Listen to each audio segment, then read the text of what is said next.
Oi cinéfilos, meu nome é Carolina e bem-vindos a mais um vídeo do Assista um Filme. E hoje, com a chegada do filme na Netflix, hoje eu vim trazer a crítica de Criaturas Extraordinariamente Brilhantes. Esse filme foi uma feliz surpresa dentro da Netflix, especialmente por trazer uma história pequena e simples, mas que ainda assim consegue se relacionar de alguma forma com todos nós, já que o filme nada mais fala do que os acontecimentos da vida, a dificuldade em seguir em frente, a passagem pelo luto e a aceitação. O filme me lembrou algumas outras histórias que eu gosto bastante, que eu acho que também trazem essa mesma premissa de falar sobre o luto, falar sobre a aceitação. Uma delas é o filme Manchester à Beira-Mar, que foi um filme que inclusive me surpreendeu muito quando eu assisti, porque eu não esperava que ele fosse um filme tão engraçado. Eu acho que eles se relacionam por conta, talvez, do senso de humor, assim, porque eu acho que aqui em Criaturas Extraordinariamente Brilhantes eles também têm um certo otimismo, assim, uma maneira de trazer esses assuntos. Não é um filme pesado, mas acho que principalmente eles se relacionam pelo relacionamento dos dois protagonistas, né, que ali naquele filme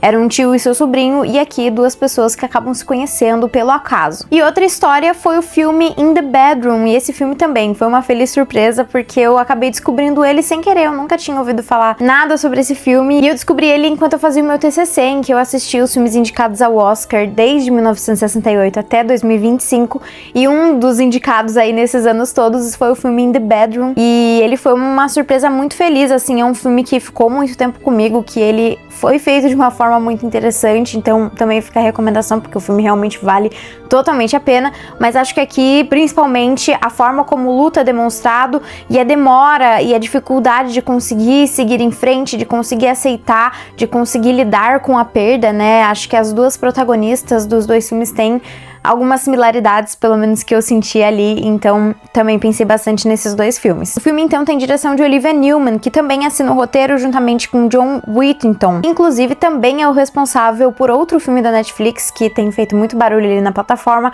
que é o longa Como Mágica, que inclusive já tem crítica aqui no canal. O longa, então, é uma adaptação de um livro de mesmo nome, escrito por Shelby Van Pelt, que traz, então, sob a narração de um polvo, uma história sobre a vida e seus acontecimentos. Protagonizado por Sally Fields, o longa acompanha Tova, uma solitária viúva que trabalha como faxineira em um aquário, onde cria uma amizade com um polvo chamado Marcellus.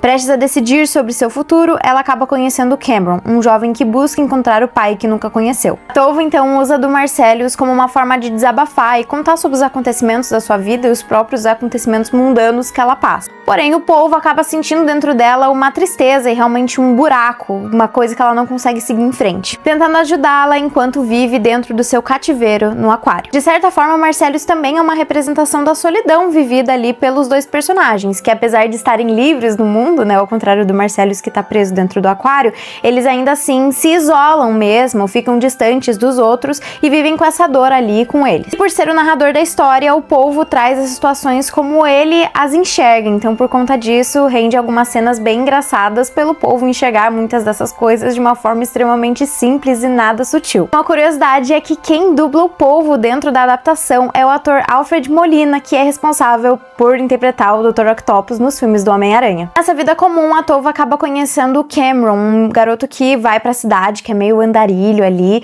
meio sem propósito, que vai então pra essa cidade tentando encontrar o pai que ele nunca conheceu, e porque ele precisa de dinheiro, ele acaba trabalhando como faxineiro nesse mesmo aquário. Em meio de provocações e pequenas brigas, os dois passam a formar uma improvável e bonita amizade, baseada na falta que os dois sentem dentro de suas vidas, sendo incentivados um pelo outro a se abrir novamente para a vida e recomeçar. O filme então fala sobre a dificuldade de seguir em frente, principalmente quando algumas lacunas ainda estão vazias. A Tova perdeu o filho de uma maneira muito repentina, então ela meio que é perseguida ali pelo fantasma da última interação deles, que foi uma grande briga, meio que repensando o que fez o filho dela agir daquela maneira. Já o Cameron se encontra perdido depois da morte da mãe dele, que também era distante, e meio que nessa busca para tentar achar o pai, acaba encontrando de certa forma um propósito, né? Ele é um menino que tá muito perdido, assim, e ele tenta, nessa busca pelo pai, achar uma solução pela dor que ele sente. Assim, eles acabam encontrando um no outro um certo conforto e meio que escolhendo um e o outro como uma família. Com isso, o filme fala sobre a beleza de ser humano,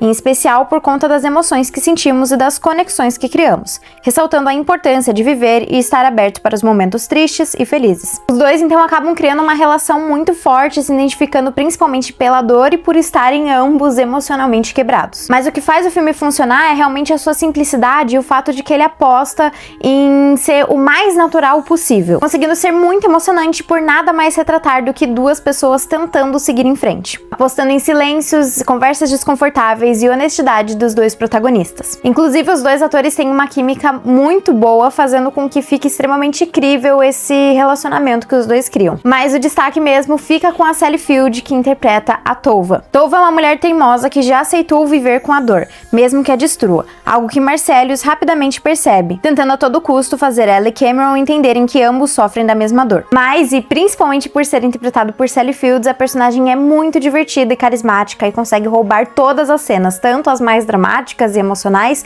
quanto as mais cômicas, sendo realmente um grande destaque dentro desse filme. Principalmente por ser uma personagem muito humana e que a gente consegue, com muita facilidade, entender a dor dela, se identificar em alguns momentos e também sentir uma empatia genuína por ela. Mas, pra ser sincera, teve uma coisa dentro do filme que me incomodou bastante, e isso é algo que eu venho sentindo em vários outros filmes originais da Netflix, que é justamente a necessidade de se ter um grande plot twist. E bom, vou dar aqui um spoiler pra quem ainda não assistiu, vou deixar a tela em preto e branco, né? Podem pular pra quando a tela estiver em cores normais, porque daí já vai ter acabado o spoiler, mas basicamente ao final do filme é revelado que o pai do Cameron é justamente o filho da Tova, fazendo deles avó e neto. Mas em um filme que até então é tão realista, me surpreendeu muito eles terem feito isso, porque não tinha necessidade nenhuma, a gente já sentia muita verdade na relação dos dois, não tinha necessidade alguma de fazer eles terem qualquer tipo de conexão, relação sanguínea ali. Então eu não sentia necessidade dessa virada, e o fato deles terem adicionado isso me pareceu extremamente forçado, assim. Não chega a estragar o filme, lógico, até porque é bem no finalzinho, mas eu acho que era tão bonito já a forma como eles estavam colocando isso, de ser uma família que foi encontrada ali em condições, que os dois estavam passando pelo mesmo.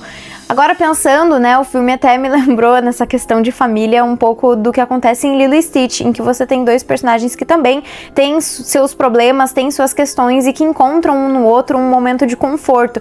E aqui eu acho que era um pouco disso, assim, não sinto que tinha por que fazer esse plot twist, e isso é uma coisa que vem me incomodando em vários outros filmes aqui dentro da Netflix, originais da Netflix, porque eu senti que aqui realmente não tinha por que fazer isso, porque era um filme já tão realista, tão simples, que não precisava disso. Mas ainda assim, eu achei um filme muito bonito, ele realmente me surpreendeu bastante, eu não esperava ter até me emocionado assim com a história. Acho que ele foi um filme que me pegou também num dia muito certo, assim, e foi justamente pelo fato dele ser tão despretensioso, assim, que foi o que mais me conquistou, e a maneira como ele conta sobre essas coisas, assim, ele não culpa os personagens, ele não julga eles, ele permite com que os personagens sofram o que eles têm que sofrer, lidem da forma que eles têm que lidar, assim, e eu acho que fala sobre a solidão e principalmente sobre você escolher se isolar de uma forma muito interessante, em que a gente vê essa personagem como a Tova e a gente sente a necessidade de querer ajudar ela, de querer que ela saia dessa, que ela supere esses sentimentos, né, que ela aprenda a lidar com toda a dor, ao mesmo tempo que a gente entende o fato dela não conseguir seguir em frente. Achei que foi um filme muito bonito, um grande acerto aí da Netflix, um grande acerto principalmente por trazer esses atores que funcionaram tão bem aqui dentro da história, e enfim, fica super a recomendação, porque é um filme que pra mim valeu totalmente a pena. Mas bom, pra mim esse filme tem uma nota de 8.1 e ele tá disponível na Netflix. Mas então foi isso, pessoal. Se você gostou do vídeo, não esquece de curtir, compartilhar e comentar o que você achou de Criaturas Extraordinariamente Brilhantes. Também deixar aqui nos comentários qual que é o seu filme sobre superação, sobre luto favorito. E foi isso, e até o próximo vídeo.